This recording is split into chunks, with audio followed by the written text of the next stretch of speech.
As the spiritual leader of A Place of Faith, Reverend Linda brings you a new lesson each week.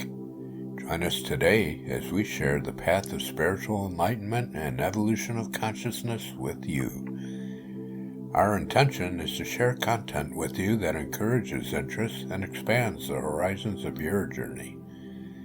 Our mission is to create a safe place to explore and develop personal, spiritual connections and relationships.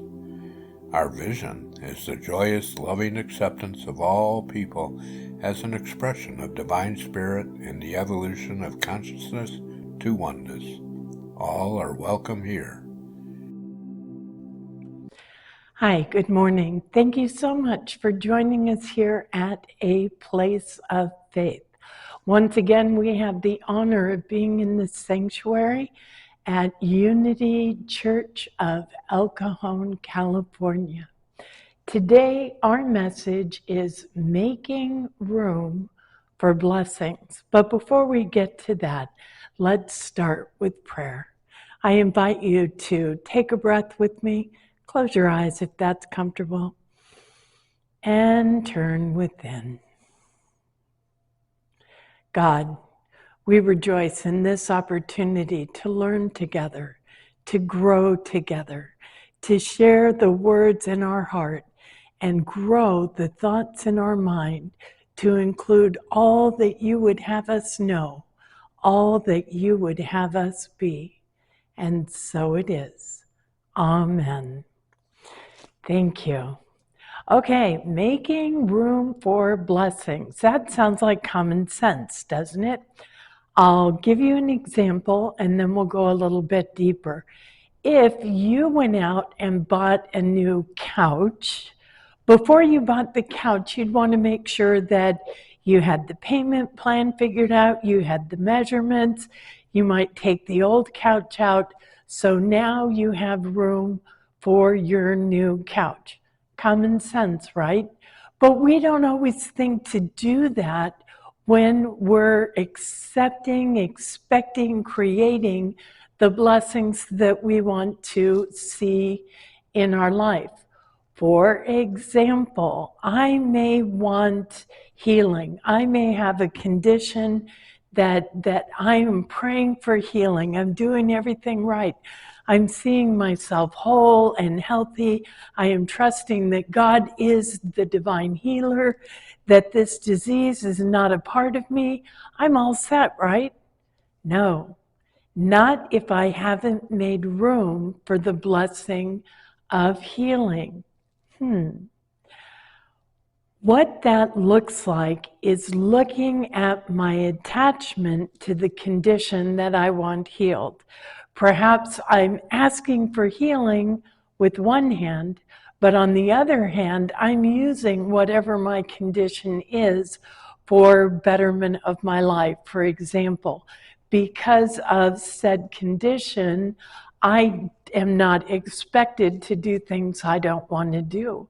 Because of said condition, perhaps I have relatives coming and taking care of me, and I know that if I was healthy and whole, I wouldn't see them so much. Now we start to see the importance of making room for blessings. So I want to go all biblical. I'm going into the Bible. We're in the book of 2 Kings, and we have a story of a Shunammite, I wanted to make sure I said that right, woman whose house is frequently visited by the prophet Elijah. Elijah comes by whenever he's in the area, whenever he's speaking, and they offer him a lunch. Well, this feels very good to the woman who she and her husband own the house. So she starts thinking, this is in alignment with how I tithe. I want to offer refuge. I want to make room for this man of God. So she had her husband build on another room. And when Elijah the prophet came in, he had a place to stay. He had a place of respite where he could stay the night, wash his feet, have a good dinner, have a good breakfast, and go forward in his way. She literally made room for God. She literally made room for a man of God, for a prophet of God, because she saw herself having the ability to offer refuge to men of God. That was in alignment with her purpose. She did the work. So Elijah went to God and said, "What can we do for this woman?" And God asked her, "What do you want?" And she said, "Oh, I want nothing more than to be of service." That's a good godly answer, isn't it? But the Bible tells us that God knew her heart and that she had always wanted a child. And her husband was aged, so she'd given up on that dream. But because she had gone to that extreme of making room for God, God blessed her with that child. She didn't believe it would happen and was so happy and amazed when she had unexpectedly a beautiful son, even at her age. Making room for blessings. That's just one way. And when we make room for God, when we open things up, we don't always know what the blessing we're going to get is. Sometimes making room for blessings means letting myself feel worthy of what I'm asking for, and that can be a big one. Sometimes we honestly don't feel like we deserve the good that we're asking for, the good that we're praying for.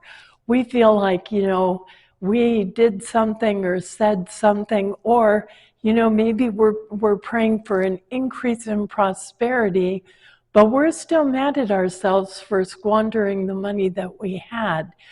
That is a block to the blessing. That's one of the things we need to clear away to make room for the blessings, to make room for the good that's coming to us, that we want, that we know is ours for the taking if we clear some of the blocks out of the way.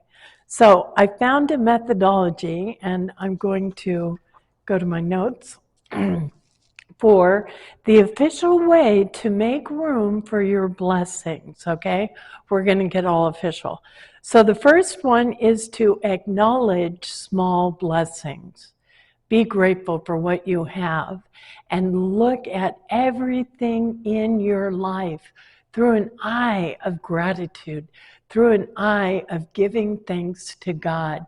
Little things like there's the perfect parking spot, or look at this beautiful sunny day. They said it was going to rain. I had errands to run. It's sunny. It's beautiful. Be thankful. The more thankful you are, the more you recognize the good in your life, the more you attract to yourself, the more you bring that good to you. Let go of grudges. We talked a little bit about this. If you're holding a grudge against someone, you're building barriers inside of yourself to the blessings that you deserve. If you look at your grudges towards other people as like lumps of coal that you're just putting in your soul, in your psyche, the more grudges you have, even one can block the blessings, the goodness that's coming to you. Make an honest attempt at forgiving the people you're holding grudges to. If the issue is beyond resolution, make up your mind to take the high road. Do the best you can, stay on top. In the Bible, we're told to forgive 70 times, 7 times, over and over and over again. We can hold the high watch by praying to that person's angel or seeing the very best in that person, even though there's something unresolved between us. The next one is be kind to others. Not just giving kindness, but in receiving kindness. When somebody holds the door open for you, stop, look them in the eye, and thank them. Wow. You really see them, you acknowledge them, and you offer them back that same kind of kindness. There are so many ways we can bring more kindness into the world. And when we're being kind, we're feeling good about ourselves. And when we build up a habit of kindness, we build up self-worth. We build up our own self-belief that we are worthy, that we are good. And the next one is get rid of the baggage. We talked about buying that new couch, right? It can be ridiculous to wait until the new couch comes and you have new couch in the living room to try and get the old couch out of the living room. Get rid of the baggage. If that couch has served its purpose and you're done with it, get rid of it. Know that the new couch, the right couch, is coming. I realize couches perhaps aren't what we're praying for, but it's a good analogy on how important it is to get rid of the baggage, to let go of the nonsense we're holding on to. Even if I'm praying for a good winter coat, if there's really no place in my closet to put that winter coat, how much do I really want it? How much am I making room for that blessing? Little things count. Those little tiny things turn into great big things, great big blessings. Know your worth. Know what you want. Clear room for all the blessings that are coming to you. Get ready. Your blessings are ready for you. Make room for all the good that you desire. I see that for you. Before we go, I want you to remember that you matter. You are sacred, and you are so very loved. Namaste.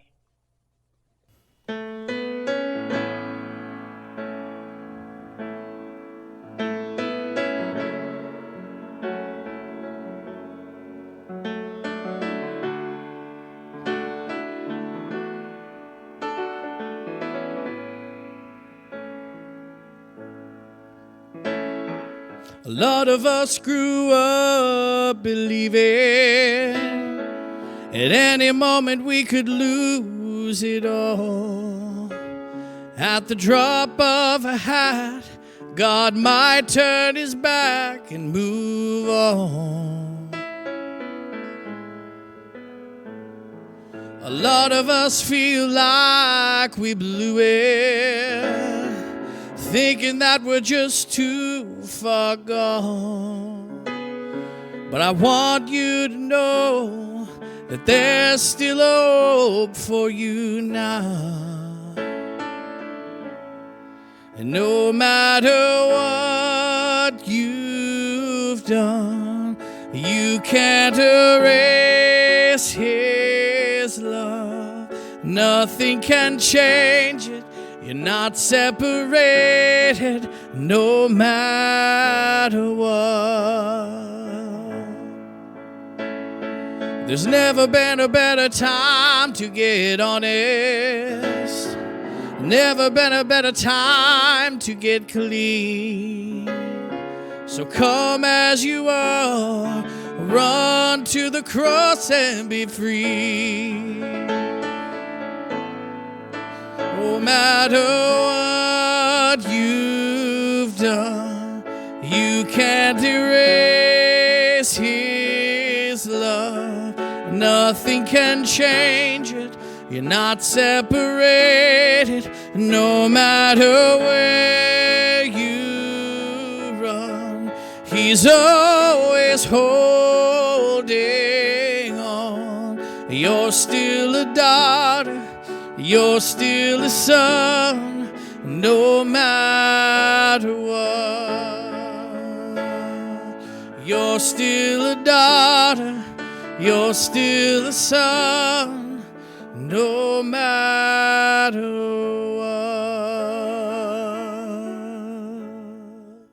Follow us on Facebook for daily meditations, prayers, and all of our videos. If you know of anyone anywhere who is struggling with spirituality or who wants a spiritual community, please share our videos. Commenting, liking, subscribing, and sharing are also ways to support us and help us grow. Reverend Linda is available by phone, Facebook Messenger, or Zoom conference for spiritual and ministerial counseling, guidance, and direction on a love offering basis. She can be reached through A Place of Faith at sohomail.com or through Unity Church of El Cajon.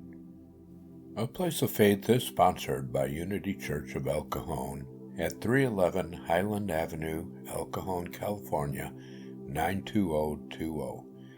You can send donations there. Just put APOF on the check, or you can also contact us through our website at www.unityofelcajon.org and make your donations on the website.